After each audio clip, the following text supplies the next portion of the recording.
सिंहाचं प्रेम जीवन नाही असंच आहे. म्हणजे अग्नितत्वाचं प्रेम जीवन सिंह बघा, सिंह तसं बघायला गेलं तर सिंहिणीला घाबरतो बरं का. म्हणजे तुम्ही निसर्गाकडे जर बघितलं तर सिंह हा सिंहिणीलाच घाबरतो, बाकी कोणाला घाबरत नाही. त्यामुळे राजकीय मोठे मोठे पुढारी बघाल ना तुम्ही, ते त्यांच्या पत्नीला खूप घाबरतात, दाखवत नाही ती गोष्ट सोडून द्या. परंतु तशा पद्धतीची पत्नी जी रास असेल तर ती सुद्धा तेवढी तडफदार असेल तर ही सिंहेची मंडळी जीवनात खूप प्रगती करतात. पण का सिंहेच्या मंडळींना जर का चुकीच्या पद्धतीच्या राशीची स्त्री मिळाली तर ते प्रगती करूच शकत नाही. जिथं तिथं आडवं येणार, कटकट होणार. म्हणून सिंहेची प्रेम करण्याची पद्धत वेगळी आहे की ते सुद्धा पैशाला महत्त्व देतात, ते कर्तव्याला महत्त्व देतात. ते प्रेम बिम डोक्यात गजरा मारणं, ते कॅन्डल लाईट डिनर पिनर असलं काही त्यांना आवडत नाही.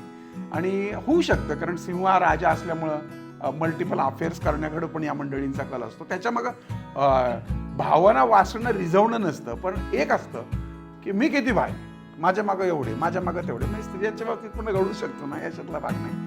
अर्थात नुसतं एवढ्याहून ठरत नाही, त्या पत्रिकेत शुक्र कुठल्या राशीत आहे, त्याची योनी कुठली, याच्यावर पण ठरतं. त्यामुळे प्रत्येक सिंह राशीच्या स्त्री पुरुषाने असं समजू नये की आपण व्यभिचारी आहोत. पण आपल्याला आपला रुबाब करायला आवडतं, आपल्याला कोणी छान म्हणलं तर आवडतं, किंवा त्यासाठी तुम्ही रुबाबदार दिसण्याचा प्रयत्नही करा.